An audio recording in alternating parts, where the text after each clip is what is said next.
El otro día hablábamos del Renacimiento en relación con las artes plásticas, hablábamos de pintura, hablábamos de escultura, y hoy lo vamos a hacer en relación con la arquitectura. Y nuestro abordaje a la arquitectura va a comenzar contraponiendo a dos de los grandes arquitectos del primer periodo renacentista, en orden cronológico, que también es un orden conceptual porque son dos modelos muy distintos de arquitectos.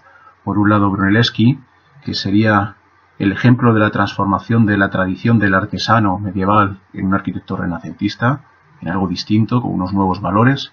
Y por otro lado, Alberti, que no tiene nada que ver con la tradición medieval del arquitecto constructor, del maestro constructor, sino que inaugura, con él se anticipa, algo que va a tener muchísima importancia a lo largo de la historia de la arquitectura, que va a dar lugar a la figura del arquitecto moderno en realidad, que es la idea del arquitecto, del constructor, como intelectual, como alguien que trabaja fundamentalmente a través del proyecto, a través de las ideas. Vayamos por partes. Empecemos a hablar de Brunelleschi. En realidad no es fácil o no siempre ocurre que podamos asociar el comienzo de un estilo, de un movimiento histórico, en este caso el Renacimiento, a un arquitecto en particular o a un edificio en particular. En este caso sí que podemos hacerlo, no es descabellado hacerlo, porque podemos decir o podríamos decir que el Renacimiento empieza en la arquitectura en determinado sitio, en determinado momento. ¿Cuál es ese sitio? Es Florencia, la Florencia de comienzos del siglo XV, en torno a 1400, cuando los constructores de la ciudad se ven obligados a hacer frente a un proyecto descomunal que no saben muy bien cómo van a resolver, que es la catedral, en realidad es la cúpula de la Catedral de Florencia de Santa María de las Flores. Podemos decir que el Renacimiento nace en buena medida o se desarrolla a partir de este ejemplo, de este modelo, y al mismo tiempo, dado que estamos pensando que este es el modelo, podríamos decir que el Renacimiento en buena medida pues empieza con Brunelleschi. Brunelleschi es una figura muy interesante porque, como os decía, por un lado es heredero de la tradición de los constructores medievales, es un señor que nace en el último tercio del siglo XIV, 1377, y que va a trabajar en toda la primera mitad del siglo XV, acometiendo todo tipo de proyectos. De ellos, el más importante, por supuesto, es la cúpula de Santa María de las Flores. Como os decía, Brunelleschi es un señor con un pie en la Edad Media, en la tradición de los constructores, de los masones, de los maestros constructores, de los señores que están a pie de obra, pero por otro lado tiene ya una nueva sensibilidad. Es un artista polifacético, es escultor, es orfebre, es especialista en construir máquinas y relojes, es también ingeniero, es decir, es un personaje que va más allá. Esto tampoco os penséis que es puramente un rasgo, este carácter carácter polifacético es un rasgo puramente renacentista. También en la Edad Media los constructores solían tener esas facetas. La diferencia es que en Brunelleschi ese carácter polifacético de su obra va a asociarse a un intento de recuperar, en un primer paso, en la medida de lo posible, ciertas cuestiones que fueron fundamentales en el mundo clásico y actualizarlos, llevarlos otra vez a la vida, resucitarlos con esa idea de renacer, ¿no?, que está asociada al renacimiento. Ciertos valores de la antigüedad clásica, en este caso arquitectónica, intentar recuperarlos con cierta obsesión. Esos valores, ya me anticipo porque lo veremos, son los siguientes. Primero, recuperar el modelo constructivo de la cúpula, recuperar la cúpula clásica, cuyo modelo sería el Panteón. Segundo, recuperar los órdenes clásicos, que se habían ido degradando hasta resultar irreconocibles a lo largo de la Edad Media. En tercer lugar, recuperar también ciertos modelos y ciertos esquemas de composición, fundamentalmente la planta centralizada y, por otro lado, la planta basilical, en su sentido más originario, en su sentido clásico. Por otro lado, junto a todo esto, la introducción de un nuevo factor, de una nueva herramienta, la perspectiva lineal en el diseño de la arquitectura. Todo esto podemos asociarlo a Brunelleschi, lo cual, desde luego, no es poco. Brunelleschi va a hacerse con el encargo de la cúpula de Santa María de las Flores en el momento en el que la cúpula o el edificio que se había ido construyendo a lo largo del siglo XIII y que en el siglo XIV va a experimentar pues una ampliación muy notable en la parte de la cabecera, fijaros la diferencia.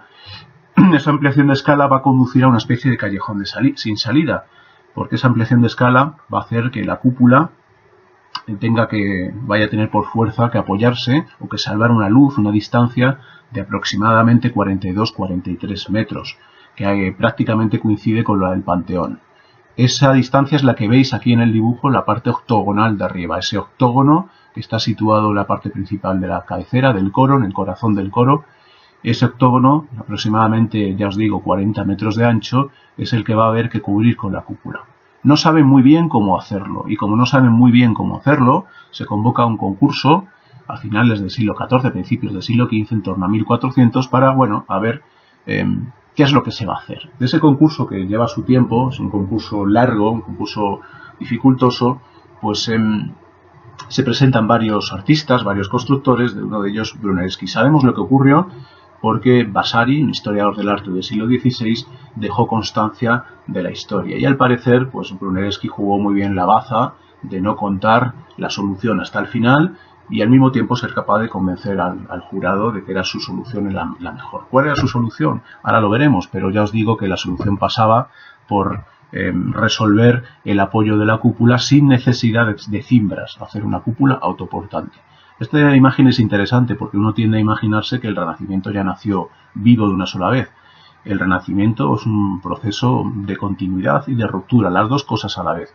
Y en la iglesia se ve muy bien, en la Catedral de Florencia. Fijaros que todo el primer tramo, el cuerpo de la iglesia, se construyó en el siglo XIV con los criterios del gótico italiano, un gótico muy sui generis, en el que se utiliza el arco apuntado, por supuesto, pero que al mismo tiempo pues intenta respetar los órdenes clásicos en la medida de lo posible, en las proporciones. Fijaros los arranques, ¿no?, de los pilares, o fijaros la parte superior del entablamento, cómo hay una voluntad de intentar respetar el mundo clásico, el sistema tradicional de los órdenes, y al mismo tiempo hacer una catedral con unas proporciones también más vinculadas a la sensibilidad clásica, no tan verticales, por decirlo así, como las francesas. Ahí veis al fondo el arranque de esa cúpula que va a tener que resolver Brunelleschi. ¿Cuál fue la solución de Brunelleschi? Pues la solución de Brunelleschi va a consistir en plantear varias innovaciones. Por un lado, las innovaciones que tienen que ver con la forma de la cúpula. Y por otro lado, innovaciones que van a tener que ver con la estructura. Las innovaciones formales tienen que ver con las partes de la cúpula. En lugar de una única cúpula, o con una cúpula con una sola parte, Brunelleschi plantea la típica estructura en tres partes que va a ser común en cualquier cúpula a partir del siglo XV y XVI, en toda Europa. En primer lugar, una cúpula que no se apoya directamente sobre el arranque de las bóvedas inferiores, sino sobre un elemento que alza la cúpula, que tiene forma de torre, que es una especie de evolución del antiguo cimborrio medieval. Ese elemento se llama tambor. Sobre ese tambor se va a apoyar propiamente el cuerpo de la cúpula, y la cúpula se va a rematar con otra especie de torrecilla o de templete en miniatura que sirve pues de coronación visual de todo el conjunto y que también permite alzarla o verla más vertical, que se va a llamar linterna.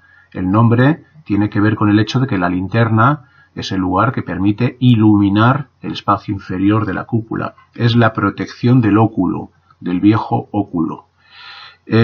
¿Para qué estos tres elementos? ¿Para qué volver más vertical la cúpula? Pues puede haber varios razonamientos o puede haber varios argumentos que lo justifiquen. En primer lugar, la presencia del canon gótico todavía, la idea de la verticalidad, insisto. Brunelleschi es un señor que se forma en el mundo del gótico. Es un señor de la plena Edad Media, que nace en 1377.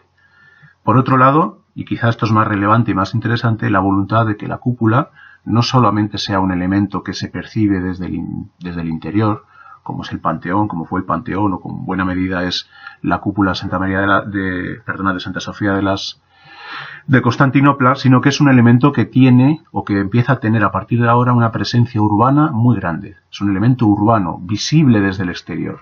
Y es muy importante que para que el cuerpo de la iglesia no tape la cúpula se alce, sea más alta, sea una especie de torre, tenga una especie de sentido vertical.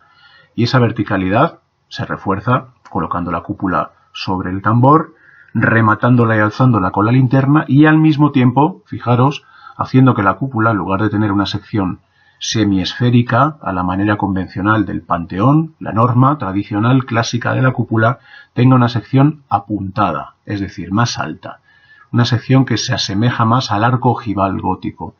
Las razones de esto, aparte de para alzar la cúpula visualmente, la razón es estructural. La cúpula funciona mejor cuanto más alta sea, por decirlo sencillamente. De tal manera que si la cúpula se ajusta a una sección semejante a la de un arco ojival, a la de una bóveda ojival, pues sabemos que va a funcionar mejor, tanto en términos de resistencia como en términos de rigidez, es decir, de lo que se va a deformar. Y esto no es una casualidad porque, insisto, Brunelleschi parte del sistema de construcción gótico, en el que se sabe que el sistema apuntado, es decir, el sistema alto, funciona mucho mejor. Esto da pie a esta conformación tan característica de la cúpula que, insisto, va a ser fundamental, porque ¿cuál va a ser la evolución y el desarrollo de la cúpula o las imitaciones posteriores? Pues pasaríamos, a través de cúpulas más pequeñas, pasaríamos a San Pedro del Vaticano después, y a partir de ahí a prácticamente todas las grandes cúpulas que se van a construir en Europa hasta el siglo XIX. En mayor o menor medida son deudoras de la cúpula de Santa María de las Flores. Desde el punto de vista estructural hay otra gran innovación, que es que en lugar de hacer una cúpula con un solo elemento, elemento estructural, es decir, un solo muro grueso, un muro que en la tradición constructiva pues iba cambiando de sección o incluso iba cambiando de densidad. Pensad en el Panteón de nuevo. En este caso se opta por un muro formado por dos capas. Fijaros en la sección. Una capa inferior más gruesa, que es propiamente estructural, que es la que está sujetando, aparte del peso propio de la cúpula, la linterna. Y por otro lado, una membrana exterior de protección. Entre ambas queda un espacio vacío que permite, por un lado, aligerar la cúpula, liberarla del peso sin que la cúpula pierda canto estructural, es decir, ancho, lo que cuenta es el ancho completo, aunque esté vaciado por el medio. Y por otro lado permite la accesibilidad a la parte superior de la cúpula, en este caso la linterna. Con lo cual son muchas las innovaciones que plantea la cúpula de Brunelleschi. Fijaros que si planteamos o si miramos la cúpula desde un punto de vista estructural, podemos entenderla de dos maneras y las dos son complementarias. O bien como un sistema de nervios formado por paralelos y meridianos que aligeran la estructura, una especie de reinterpretación de un entramado gótico de nervios, que por cierto van generando una superficie que no es continua del todo. Fijaros que hay interrupciones, que son los nervios en los encuentros entre las partes de la cúpula, que vienen del hecho de que la cúpula no se apoya sobre pechinas, es decir, no tiene que hacer la transición entre un círculo y un cuadrado, sino que se apoya directamente sobre los lados del octógono. Eso da lugar a 8 cáscaras que se unen en las junturas, en los nervios, y le dan esa sensación pues de cúpula geometrizada, ¿no? Y eso es una manera de entenderlo. La otra manera de entenderlo es entender la cúpula como una superficie continua que se aligera o mediante rehundidos, que serían los nervios. Ambas son, digamos que, complementarias y nos estarían hablando de una especie de variante, de versión de aquella solución tan típica del gótico, que era la solución de utilizar una estructura portante y luego un relleno, una plementería. Pero como vimos ya en el gótico y vemos también aquí, ambos trabajan, ambas superficies trabajan.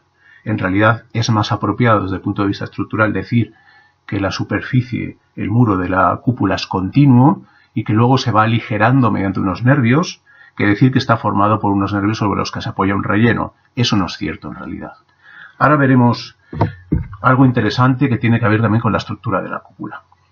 Sabemos que el problema de una cúpula, y ya lo vimos cuando estudiamos el problema del Panteón y de Santa Sofía, es el empuje, la transmisión de cargas horizontales justo en el lugar donde se apoya la cúpula sobre el muro inferior.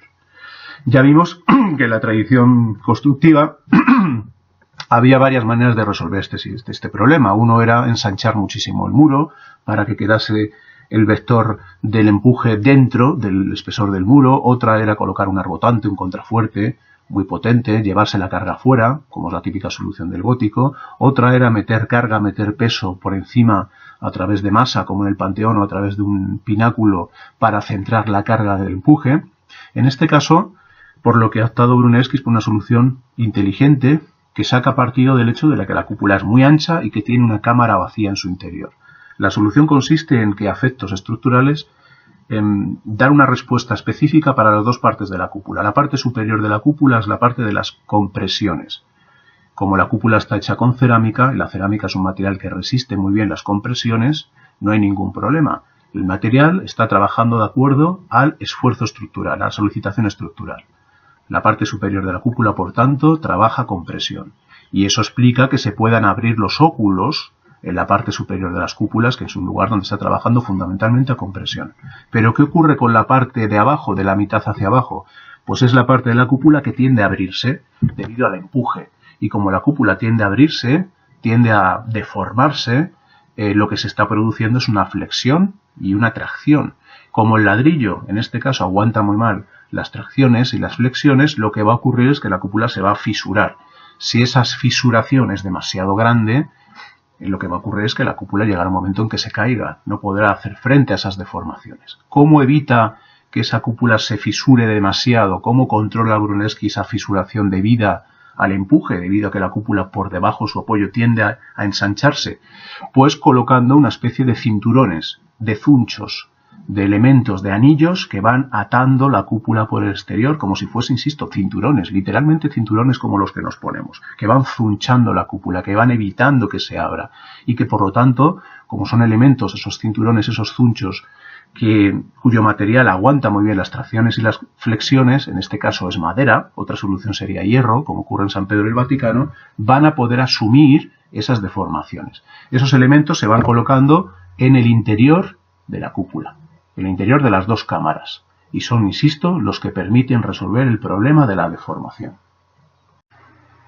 Acabamos de ver las innovaciones formales y estructurales que fue capaz de introducir Brunelleschi en el proyecto de la cúpula. Ahora nos queda por ver un tema que os había anticipado al principio, que es el que había en realidad hecho que Brunelleschi se llevase ese concurso, el concurso de la cúpula, que era la posibilidad de levantar la cúpula sin necesidad de utilizar una cimbra. Os recuerdo, en la construcción tradicional, a la manera romana, las cúpulas y las bóvedas se tenían que sostener durante la fase de construcción sobre una estructura auxiliar que era casi siempre de madera, una estructura que podía ser muy compleja y que solamente se retiraba cuando se había cerrado el anillo superior de compresión, ya fuese un arco a través de la clave o bien una bóveda o propiamente una cúpula. Eso en una cúpula de 40 y pico metros de ancho es mucho más complejo. Hubiese conducido a una cimbra costosísima, que además tenía la dificultad del apoyo, dado que la cúpula, el arranque de la cúpula, al estar situado sobre un tambor, estaba mucho más alto de lo que era habitual. La solución de Brunelleschi, como os decía, consistió en prescindir totalmente de la cúpula. ¿Cómo lo consiguió? Pues intentando o haciendo depender la estabilidad de la cúpula en toda la fase de proyecto, no encerrar cada uno de esos anillos de construcción, de compresión, sino utilizando una serie de nervios, que son los que veis aquí dibujados, una serie de nervios de, digamos, desarrollo o traza helicoidal, separados aproximadamente por 1 metro, quizá algo menos, que permitían ir apoyando, ir sujetando los ladrillos que se iban colocando en sentido horizontal. ¿Por qué había que sujetarlos? Pues como veis en la imagen, había que sujetarlos por la inclinación que conforme iba creciendo la cúpula iban teniendo sus paredes. Pensad que esos ladrillos solamente se podrían sujetar en la construcción convencional cuando toda la hilada, es decir, todo el anillo horizontal continuo, se había cerrado. ¿Por qué? Porque en ese momento esa hilada entraría en compresión y la cerámica aguanta perfectamente las compresiones. El problema es tener que cerrar a la vez ese anillo cuando la pared ya estaba muy inclinada. Como veis aquí, insisto, estos anillos helicoidales secundarios que coloca Brunelleschi permiten ir apoyando, ir sosteniendo, en sentido literal, cada tramo de la pared conforme iba creciendo. Es decir, el resultado es que la estructura era completamente autoportante en todas sus fases, desde el comienzo hasta el final, y por lo tanto no dependía de una cimbra, no tenía por qué ya depender de una cimbra costosa de madera.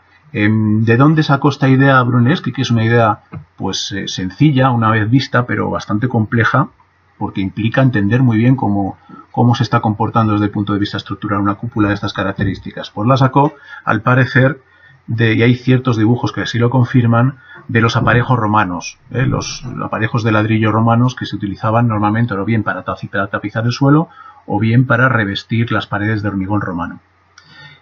Como veis, el resultado es que se eliminaba completamente la cimbra y por tanto solamente había que colocar pues pequeños andamios que iban creciendo conforme iban creciendo también la propia cúpula y sobre los cuales podían ir trabajando los obreros.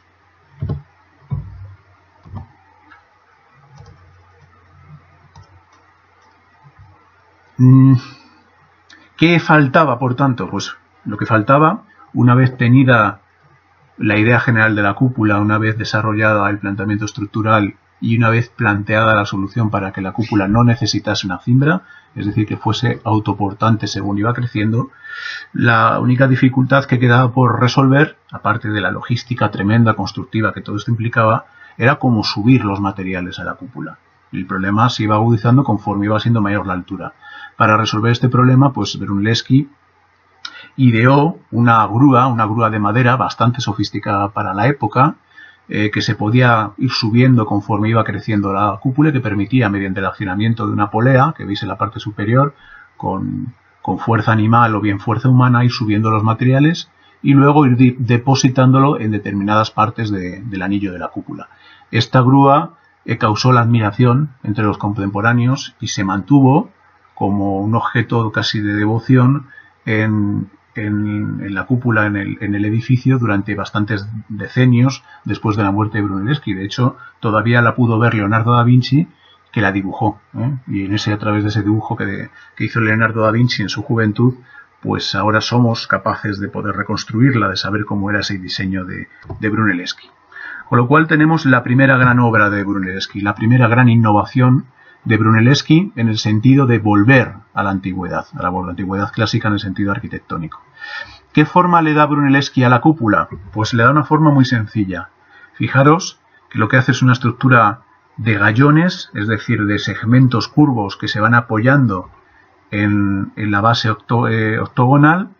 Brunelleschi no intenta camuflar esta geometría, sino que la acentúa colocando unos nervios blancos, que son los que veis aquí, de piedra caliza blanca o de mármol, que a la vez que sirven para articular, es decir, para ordenar visualmente esas juntas, esos encuentros entre las diferentes partes de la cúpula, también le dan un ritmo visual muy marcado, en el sentido de que son líneas que desembocan desde el comienzo de la parte superior del tambor hasta la linterna superior y le dan un sentido pues de orden visual y un sentido también dinámico, un sentido ascensional dinámico.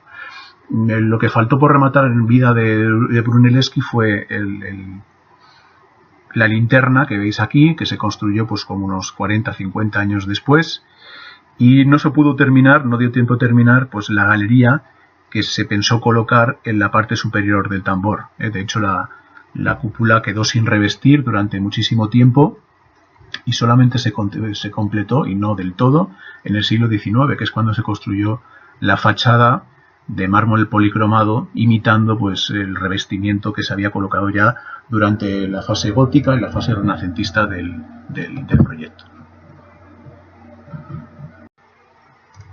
La segunda gran innovación que, junto con la recuperación de la cúpula en el sentido clásico, le debemos a Brunelleschi, no es menos importante. De hecho, casi podríamos decir que en términos de lenguaje, de cómo trabajan los arquitectos, cómo componen los arquitectos, cómo diseñan los arquitectos, es casi más importante.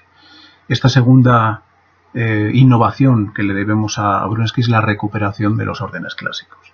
Para verlo, pues podemos recurrir a varios edificios.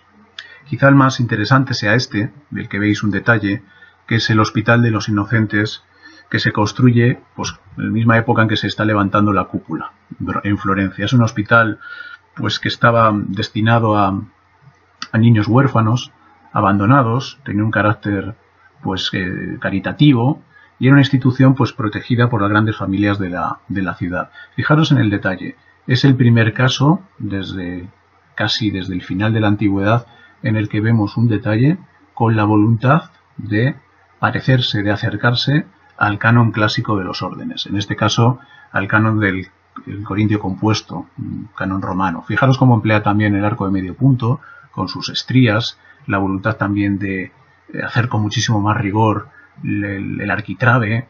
Fijaros cómo se incluye también el medallón, este elemento circular, que en este caso tiene el símbolo del niño, ¿no? Con esa cerámica de la familia de la Robbia coloreada. En realidad hay esa voluntad, insisto, en acercarse al mundo clásico. El edificio en sí mismo es un edificio bastante convencional, bastante tradicional, en el sentido de que está organizado en torno a un patio central, que era ya una solución muy típica de la Edad Media, pero que en este sentido, pues en esta época empieza a tener otro sentido, otro significado, porque no deja de ser la evocación, la reinterpretación de la casa romana.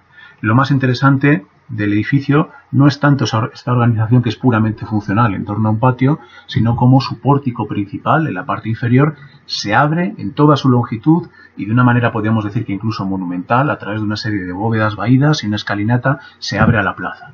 En realidad, lo más interesante de este proyecto, junto con la recuperación de esos órdenes clásicos, de lo que seguiremos hablando ahora, es su carácter urbano, su carácter cívico.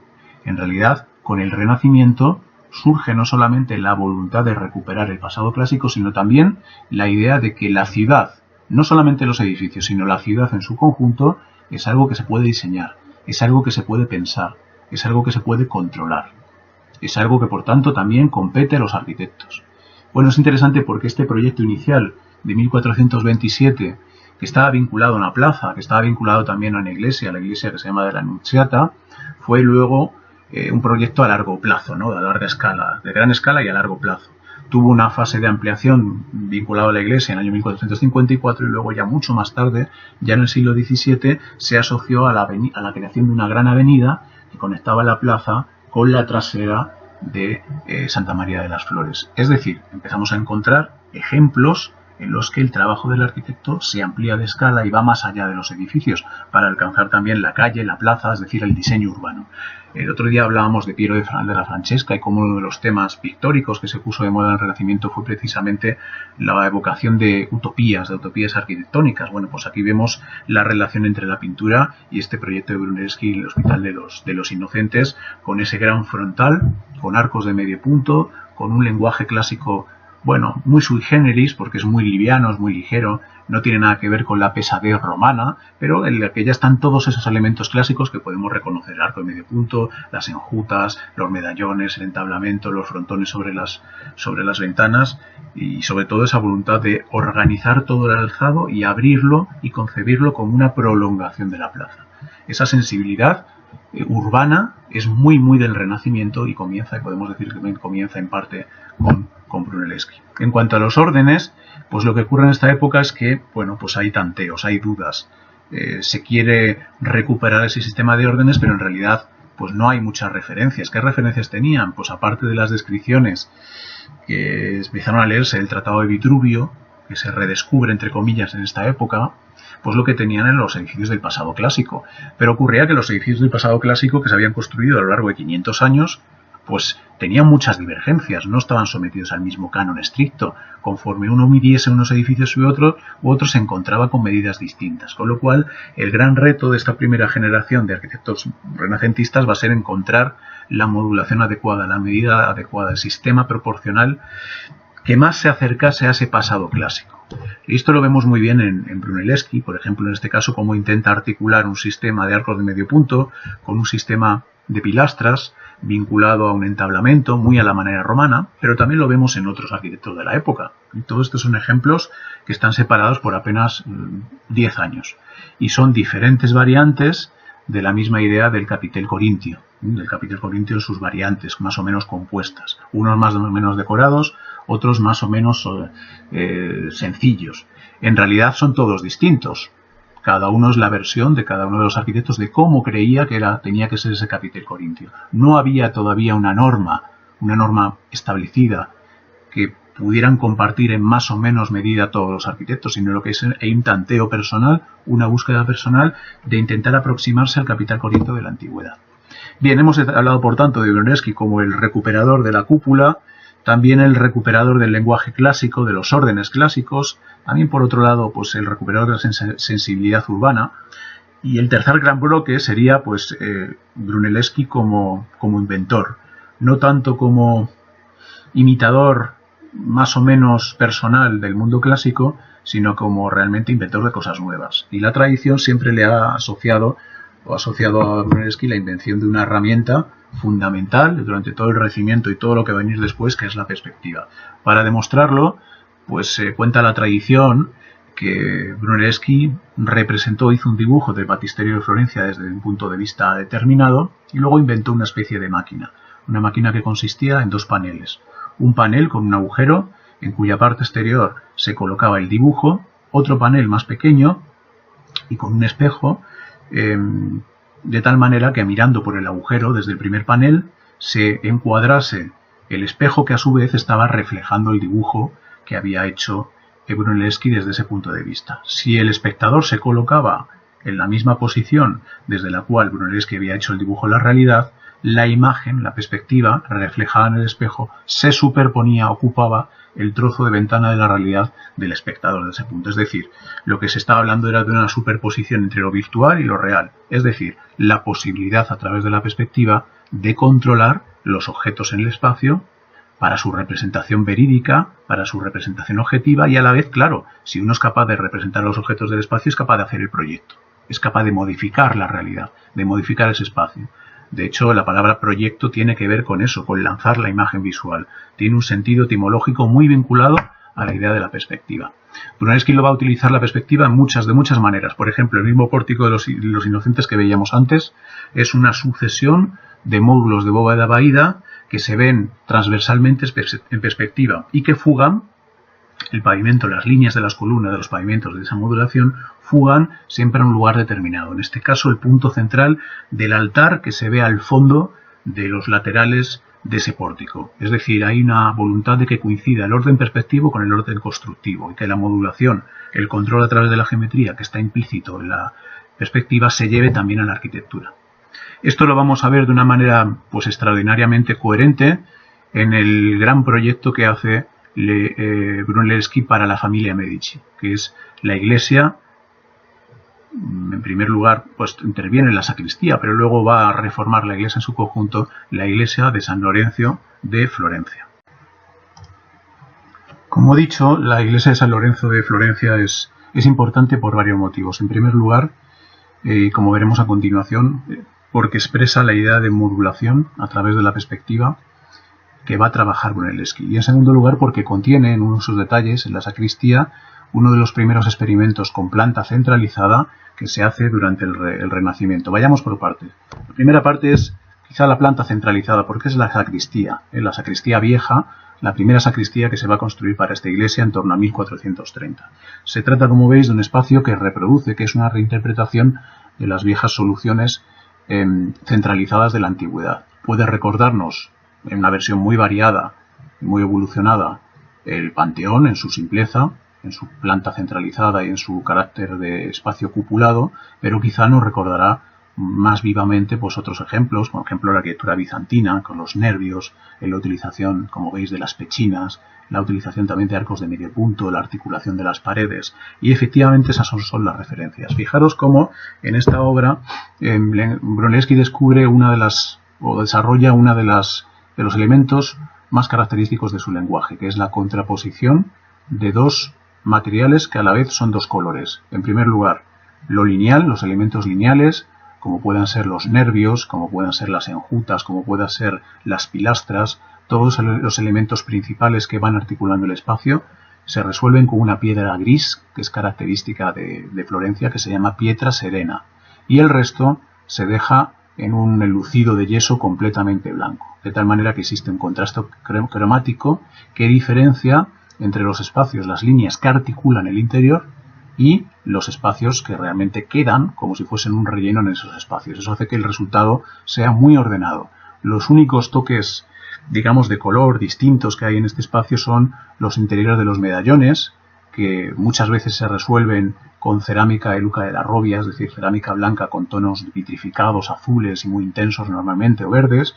Y en el caso de la sacristía vieja, pues en el lateral está la anécdota de un espacio que tiene pues un marcado carácter simbólico. Es interesante porque ha mantenido la pintura original y lo que hace es reproducir la vieja tradición de pintar las bóvedas y de pintar las cúpulas con un color azul y con un cielo, bueno, con la idea de que se representa un cielo estrellado, la bóveda celeste, que es una metáfora antiquísima, que ya está planteada en el propio Panteón, y en este caso en una clave por renacentista. Aquí lo que se está representando es el zodiaco justo en el espacio de la sacristía vinculada al proyecto de Brunelleschi.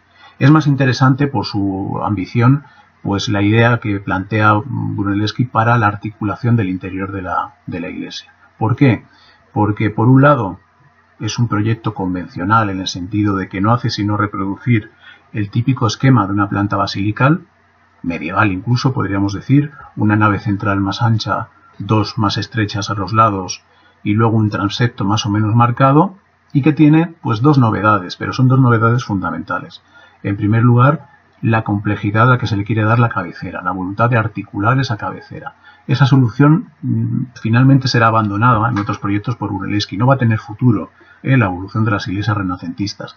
Incluso puede tener incluso un carácter arcaico, ¿no? Porque nos recuerda a muchas iglesias del periodo pues de alto medieval con esa complejidad de espacios en la cabecera. Lo más interesante de este proyecto es que ese esquema de tres naves en realidad se traduce en un espacio que no tiene nada que ver, o tiene ya muy poco que ver, con el espacio tradicional del medievo, y más todavía si pensamos en la Edad Media del último periodo, si pensamos en el gótico.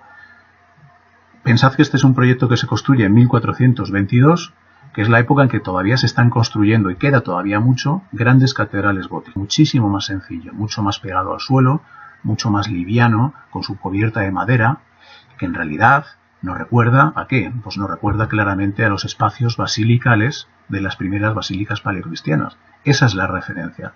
Brunelleschi ha visitado Roma, conoce basílicas como la de San Pablo, extramuros, o como todavía la de San Pedro del Vaticano, que eran en esta época todavía muy fieles o eran fundamentalmente las mismas originales que se habían construido en la época de Constantino, y lo que quiere es rehabilitar el viejo modelo de la basílica paleocristiana, a su juicio verdaderamente romana, actualizarla a la época. ¿Qué innovaciones introduce? Introduce innovaciones interesantes. Por ejemplo, el uso de la perspectiva, este control de la perspectiva que no encontraríamos en una basílica paleocristiana. ¿Cómo lo hace? Pues fijaros, utilizando los pavimentos, las líneas del pavimento, para que converjan de nuevo en el punto central de cada uno de los altares que van envolviendo la nave principal. Y eso se acompaña con la posición de las columnas y con el sistema de articulación a través del sistema, pues a través de varios subsistemas, podríamos decir que son la columna, el cimacio, que es ese trocito de entablamento que queda encima, el arco de medio punto y luego esa especie de insinuación del entablamento que se coloca encima de los arcos de medio punto. Es decir, lo que está intentando Brunelleschi es articular todo el espacio interior de la iglesia de acuerdo al modelo de la basílica paleocristiana, recuperar la basílica paleocristiana. Esto en este proyecto no está hecho con una gran madurez, es decir, hay muchas dudas, pero sí que lo va a conseguir en un proyecto un poquito posterior del año 1434, que es la iglesia del Santo Espíritu de Florencia, donde fijaros cómo abandona esa cabecera tan compleja, vuelve a la planta en cruz latina y lo que hace es extender el sistema de las tres naves que veíamos antes, solamente en la nave principal, en el espacio principal, extenderlo también a los brazos del transepto y a la cabecera. ¿Para crear qué? Para crear un sistema completamente coherente y articulado, siempre basado en la misma unidad de medida, que es el cuadrado que va conformando cada tramo de las naves laterales. Fijaros que está todo completamente modulado. Las naves laterales serían una medida A, pues las naves centrales sería el doble, 2A. Y eso a su vez se traduce en un sistema de capillas perimetrales que lo que hacen es marcar hacia el exterior la modulación interior. Por tanto, lo que hay es una voluntad. Si comparamos las dos, fijaros la voluntad que hay en la segunda de crear algo mucho más coherente, mucho más complejo, en el sentido de que todas las partes de la iglesia están definidas a través de un único módulo que se repite. Eso tiene que ver, por supuesto, con la tradición constructiva medieval, que también trabajaba a través de la modulación, pero tiene que ver, por supuesto, con la voluntad de modular que es propia del Renacimiento. ¿Cómo modulaban? En este caso, modulaban a partir del cuerpo humano, extrapolando los principios de proporción del cuerpo humano a la propia planta de la iglesia. Esto también tiene su tradición medieval, pero se reinterpreta en el Renacimiento y se acentúa tras la lectura de Vitruvio, ¿no? El Vitruvio, por ejemplo, ilustrado por Leonardo da Vinci, en este dibujo tan extraordinario, en el que, bueno, luego se ha querido ver unas complejísimas reglas de proporción que se aplicarían al edificio. En realidad es una idea que está presente en todos los tratados del Renacimiento y que va a aplicarse pues a la modulación interna de la Iglesia del Santo Espíritu, como podéis ver en esta imagen. ¿El resultado? Pues el resultado claramente es un interior que evoca clarísimamente, insisto, el interior de una basílica paleocristiana de la época de Constantino. Está intentando, por tanto, volver a los orígenes, pero lo hace no simplemente como una copia, sino repitiendo siempre el mismo módulo, utilizando los conocimientos de perspectiva que ha ido desarrollando el propio Brunelleschi, intentando que coincida el orden de la perspectiva, el control del espacio, con los propios elementos constructivos. Aquí podemos comparar los dos alzados interiores de ambas iglesias, la iglesia de San Lorenzo, la basílica de San Lorenzo, y la iglesia de Santo Espíritu a la derecha, y fijaros cómo están compuestos con una organización modular, espacial y perspectiva muy parecida. Un detalle: la ambición de poder representar hacia el exterior, de mostrar hacia el exterior a través de esas capillas, de esos ábsides que van rodeando todo el perímetro de la iglesia, es algo a lo que tuvo que renunciar Brunelleschi. No se construyó por la complejidad y por el ahorro. Al final lo que se hizo es un gran muro con un buen espesor en el cual se fueron excavando pues las capillas. El resultado exterior era ser algo aproximadamente a esto. ¿Cuál era el objetivo? El objetivo era intentar coordinar, intentar articular en la medida de lo posible el orden interno, la modulación interna, con la modulación externa, dado que ambos se considera que son fruto del mismo sistema, de la misma idea. La medida lo define todo.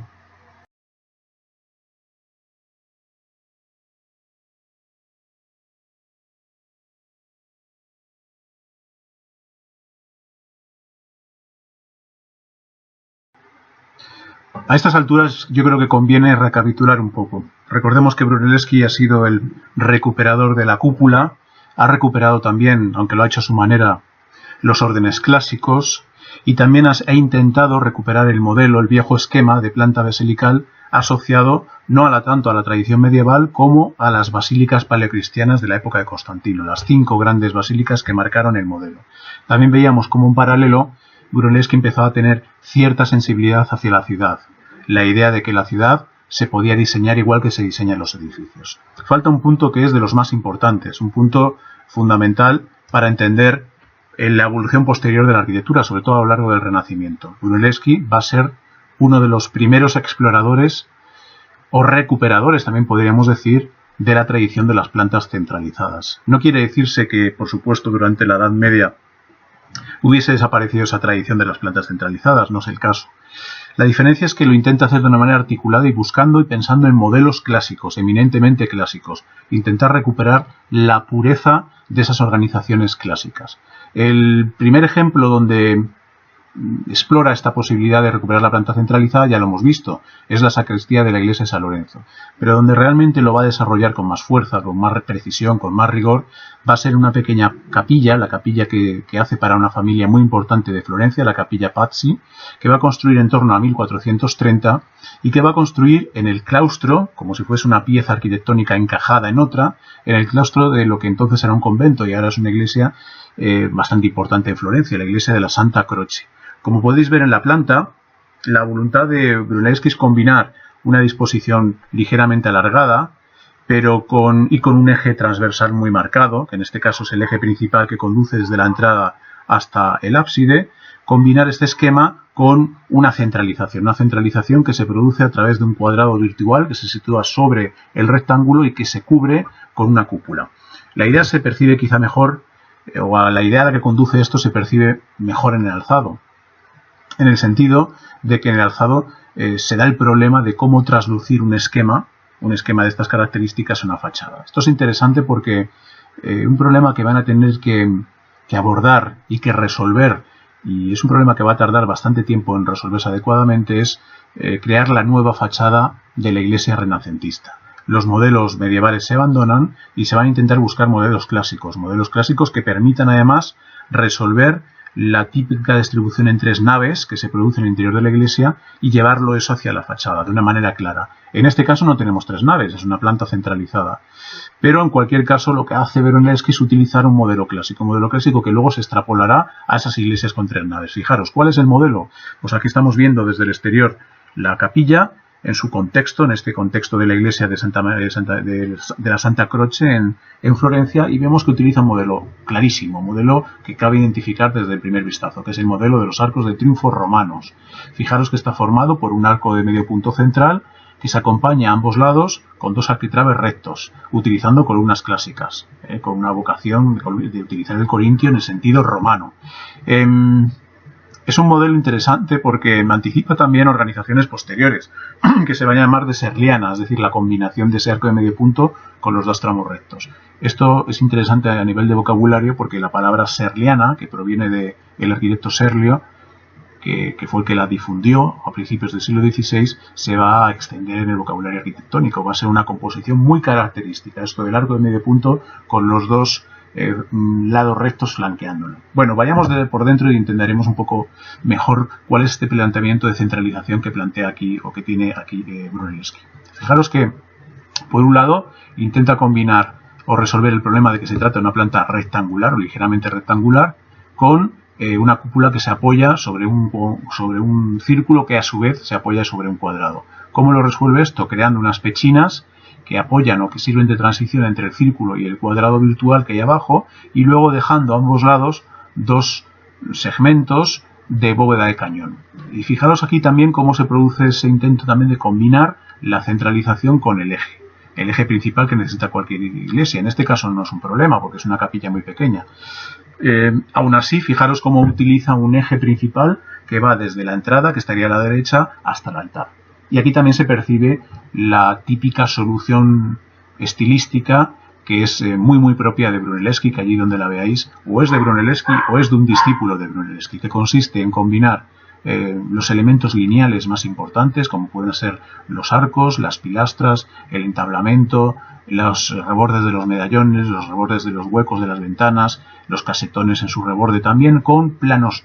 Esos elementos se resuelven con piedra serena, con piedra gris, y combinarlo con planos blancos, que cubrirían los intersticios, creando una solución muy fácil de leer, muy plástica y que acentúa la articulación, es decir, el encuentro entre los diferentes elementos. Esto es una solución, insisto, que plantea desde el principio Brunelleschi, que va a ser repetida una y otra vez. Fijaros cómo se repite en el alzado, como lo vemos muy bien en el alzado, la articulación de esos elementos. Aquí también apreciáis el detalle, que ya hemos mencionado varias veces, de la colocación en los medallones de típicas soluciones o de esquemas que se repiten una y otra vez, que provienen de la familia Luca della Robbia, que era una familia de ceramistas muy importante, escultores también muy importantes en esa época en Florencia.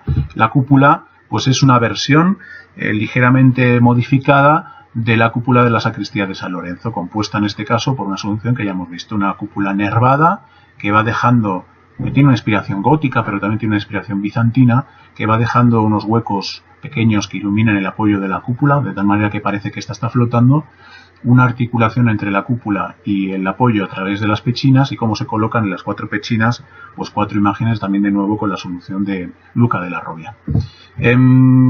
Este modelo de la planta centralizada pues se puede vincular a esquemas clásicos como el Panteón, que ya conocemos, o el Templo de la Minerva Médica de Roma, y va a ser desarrollado por el propio Brunelleschi en un proyecto que no podrá terminar, que es el Oratorio de Santa María de los Ángeles, que empieza en Florencia en 1435, donde intenta volverla más compleja y más coherente, haciendo una planta completamente circular, a la cual van acometiendo pues una serie de capillas, de tal manera que se refuerza la centralización a través de esos ejes radiales que van conectándose en el punto central. El esquema él no lo va a poder desarrollar personalmente, pero va a tener muchísima influencia en los arquitectos posteriores. Aquí podríamos hacer un balance de esas aportaciones de Brunelleschi. La recuperación de la planta basilical en sus dos esquemas, San Lorenzo y Santo Espíritu, y por otro lado, la recuperación de la planta centralizada con una primera aproximación que sería la Capilla Pazzi, y luego con estos esquemas más ambiciosos que hemos visto que tendrán desarrollo posterior. Él los plantea, pero luego no se desarrolla. A eso tendríamos que sumarles, como hemos visto, el modelo de la cúpula, la recuperación de la cúpula, la recuperación de los órdenes clásicos, la recuperación también de la perspectiva como un instrumento de diseño y la sensibilidad, insisto, por el espacio urbano. No son pocas cosas, son elementos muy interesantes. En la siguiente clase contrapondremos La figura de Brunelleschi es una figura importantísima, una figura revolucionaria por muchos motivos, porque fijaros que toca casi todos los grandes temas que se van a desarrollar durante el Renacimiento. La vamos a contraponer con una figura ligeramente posterior, que es un arquitecto muy distinto, Leon Battista Alberti, que va a trabajar unos 30 años después que Brunelleschi, va a aportar algo nuevo. La figura del arquitecto como intelectual, es decir, la figura del arquitecto que piensa, que trabaja a distancia incluso, que trabaja a través del diseño, a través del proyecto, y que progresivamente se va deslindando de esa figura del arquitecto como constructor, que proviene de la tradición artesanal de la Edad Media. Esto, insisto, lo veremos en la siguiente presentación.